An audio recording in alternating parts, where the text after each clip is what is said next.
Thomas Bailey, director of the House of Theosophy in the early part of this century, writes about the role of Freemasonry in the coming New Age and in the realization of the appearance of the Great One, Antichrist, and the reasons for all this tremendous secrecy. Actually, Bailey is writing as a conduit for her demonic guiding spirit, Master DK. Bailey writes in The Externalization of the Hierarchy, quote, "The Masonic movement will meet the need of those who can and should wield power. It is the custodian of the law, it is the home of the mysteries, and the seat of initiation. It holds in its symbolism the ritual of deity, and the way of salvation is pictorially preserved in its work. The methods of deity are demonstrated in its temples, and under the all-seeing eye the work can go forward.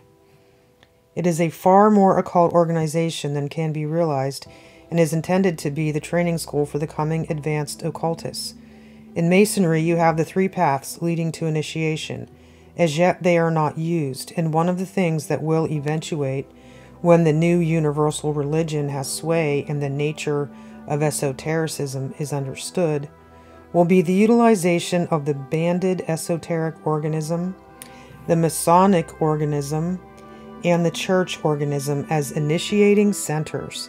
These three groups converge as their inner sanctuaries are approached. There is no dissociation between the one universal church, the sacred inner lodge of all true Masons, and the innermost circles of the esoteric societies." She also said, "There is no question, therefore, that the work to be done in familiarizing the general public with the nature of the mysteries is of paramount importance at this time. These mysteries will be restored to outer expression through the medium of the Church and the Masonic fraternity. When the Great One comes with his disciples and initiates, we shall have the restoration of the mysteries and their exoteric presentation as a consequence of the first initiation." I have read this quote very many times, and I've always kind of wondered, what is this about the first initiation? Or initiation in general? What exactly does she mean by initiation? We're going to see what initiation means in Freemasonry, and to consider how is it possible that maybe people are being initiated unknowingly through other means to be initiated. He came into my room and he blew on me. He promised that he would give me new understanding and new, fresh revelation from his word. And immediately he gave me a download. Immediately I began to receive a supernatural download of insight and revelation that has continued to this day. Thou shalt get the Passion Translation. Thou shalt buy it. The sealed book is you. He's the Word, the volume of the book. It is written of him. We express the Word. We are the Word made flesh again. We are the reincarnation of Jesus Christ. The corporate expression. Did you hear that? I would like to thank Brian Simmons for making that so clear. He really put it out there, exactly what they believe. At this point, I would like to go back and remind you about this clip that we already saw, about how a Mason would go about becoming a Christ. How would a Mason go about becoming a Christ? What is the technique of initiation? The Masonic Initiation by W.L. Wilmshurst contains a clue. This is page 45. For those upon the path to real initiation, meditation is essential. We run into the term soul architecture in the writings of Wilmshurst. He uses it to embody initiation repeated over time.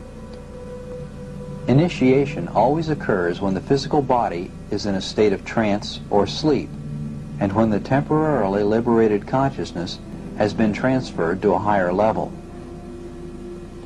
Further down on the page he writes, yet in the actual experience of soul architecture, initiation succeeds initiation upon increasingly higher levels of the latter, as the individual becomes correspondingly ripe for them, able to bear their strain and assimilate their revelations.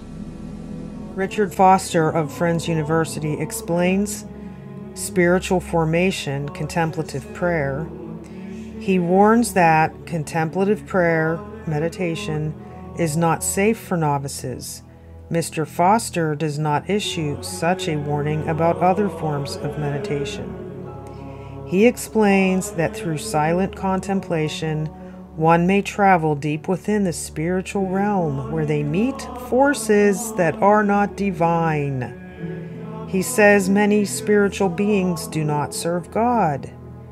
Therefore, he advises you to pray for protection before engaging in contemplative prayer. Wow. Yet the Bible does not warn us to invoke protection before praying to the Father, nor does it tell us to engage in spiritual practices that open doors to these unclean spirits. Pause. I thought this was a very interesting article. You see, I do like to inform you about things and practices like this that are in the church anywhere where we are doing these mystical things that are making us come into contact with spiritual forces that are not divine or do not serve God. I think that's a very bad idea. This is page 54 of the Masonic Initiation. Initiation has no other end than this: conscious union between the individual soul and the universal divine spirit. So we can summarize the initiation process at this point. Initiation is a process in which a Mason goes into trance by passive meditation and attains conscious union. That is, he establishes communications with the Masonic God. By attaining conscious union, he becomes a Christ. The process of initiation reoccurs over months and years, and after each conscious union with the Masonic God, he has new understandings about himself and about the God. The process is evolutionary. The Mason evolves into a God himself. Could it be Satan? I think the answer to that question is yes. And here is Aleister Crowley. And he said, "This serpent, Satan, is not the enemy of man, but he who made gods of our race. Knowing good and evil, he bade, know thyself, and taught initiation." Now I understand. I always wondered what that meant, exactly what initiation, in this occult sense, what that meant. And Aleister Crowley, of course, was also a Freemason himself before he went on to higher and bigger and better things. And here we have C.W. Ledbetter, also a Freemason and a Theosophist. In his books, look at them: Clairvoyance, The Chakras, Textbook of Theosophy, The Astral Plane. I wonder if Bethel Church uses his books in their School of Supernatural Ministry. That is, he establishes communications with the Masonic God. So the point here is, all this Masonic and New Age infiltration and talking about initiation, coming into contact with the divine spirit, having conscious union and mystical ties, mystical practices. It's all about getting people into contact, and also in order to create a universal religion. And here are a couple quotes by Foster Bailey, Alice's husband. He wrote articles for Masonic magazines and lectured at Masonic lodge halls. His book, The Spirit of Masonry, is still sold in the McCoy Publishing and Masonic Supply Company catalog. It is sobering to read in his book how this powerful New Age leader spoke of Masonry as the universal religion. It is not possible from contemplation of this side of Masonic teaching that it may provide all that is necessary for the formulation of a universal religion. May it not be true, as has been said, that if all religions and scriptures were blotted out and only Masonry were left in the world, we could still recover the great plan of salvation? Most earnestly should all true Masons consider this point. A revitalized Masonry made up of Masons true to their obligations and realizing the mystic tie that binds them all together in one true brotherhood. Pause. The mystic tie. All these mystical practices in the church. This is why they're there. It's about a universal religion. The mystic tie that binds them all together in one true brotherhood would also provide a platform so universal that it would meet the need of thinkers of all kinds and of every school of thought. It would thus not only meet a religious need by providing a universal religion, but would also satisfy the mental need felt by all broad-minded thinkers at this time.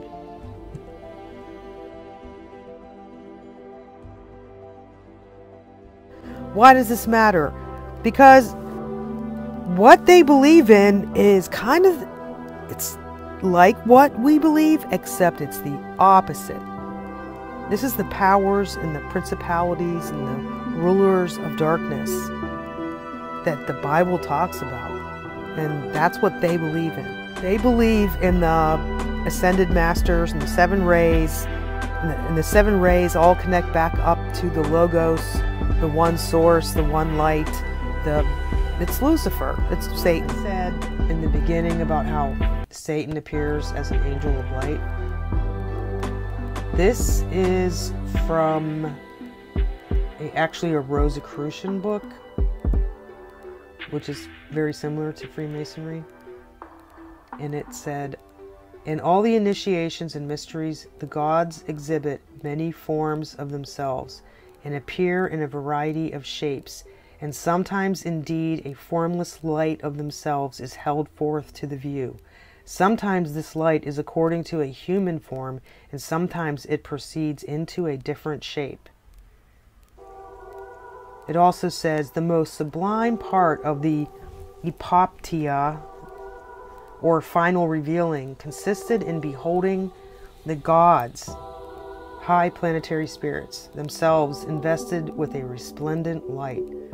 So these people, the Freemasons that I was reading you quotes about, they contact spirits, they contact the devil.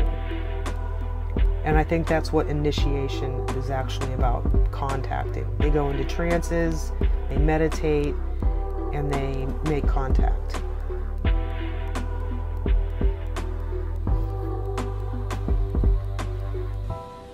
Is there anything in the literature which would lead us to believe that Masonic initiation is a method to communicate with demons? The human soul may be put into a state of sleep so that she will forget her terrestrial conditions, and turning her whole being towards her divine origin, she will become illuminated by the divine light, and not only be able to see the future and to prophesy it correctly, but also to receive certain spiritual powers. On such occasions, the divine inspiration and illumination may be so great as even to communicate itself to other persons near and to influence them in a similar manner. Persons in a state of receptivity or passivity, you could read that as the word trance, may become mediums through which divine demons, influences, may be attracted within the body of man and cause men to perform wonderful things. If the soul of such a person breaks away from the bonds of the body and surrenders herself to the power of imagination, she may become the habitation of demons of a lower order, which may enable her to perform extraordinary things. Thus we may see that a person who has never had any instructions in painting may suddenly exercise that art and produce an artistic work, etc., etc. Just to be sure that you understand who the god of Freemasonry is, here is Albert Pike, who is the guy who wrote Morals and Dogma, which is like their Bible, essentially. Strange and mysterious name to give the spirit of darkness, Lucifer, son of the morning. Is it he who bears the light, and with its splendors intolerable, blinds feeble, sensual, or selfish souls? doubt it not. Isn't that funny? Because the Bible kind of says the same thing. This is 2 Corinthians 4:4. In whom the God of this world hath blinded the minds of them which believe not, lest the light of the glorious gospel of Christ, who is the image of God, should shine unto them. Wow. And here's a quote by Manly P. Hall. He is considered one of the greatest Freemasons and a philosopher, wrote lots of books on the subject. When the Mason learns that the key is the proper application of the dynamo of living power, he has learned the mystery of his craft, and the seething energies of Lucifer are in his hands. Okay, so let's recap. The New Agers, the Theosophists, the Freemasons, even Satanists, they're all kind of the same thing. And the weird thing is, it's kind of based on Christianity or the Bible, except the opposite.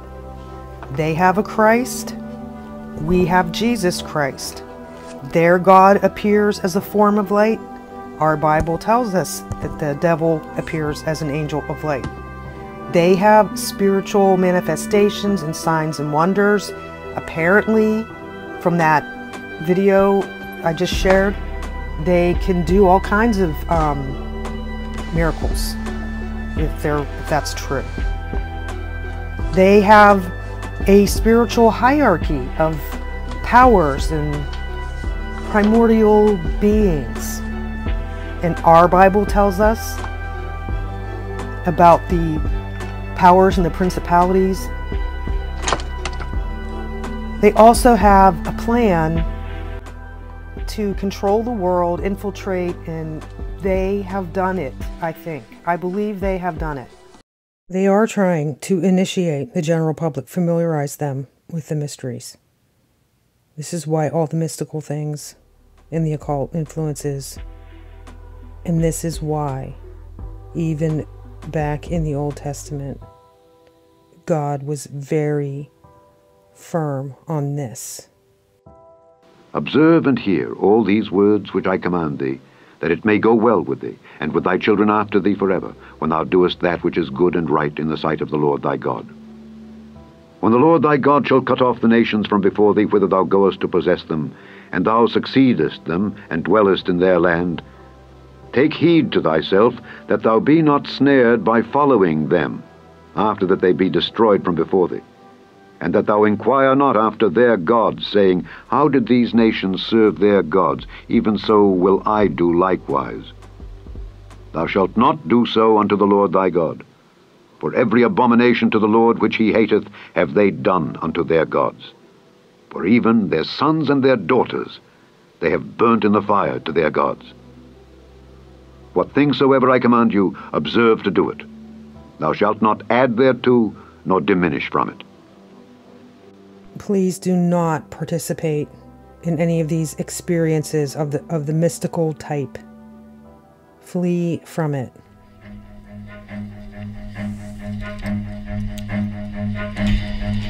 Run.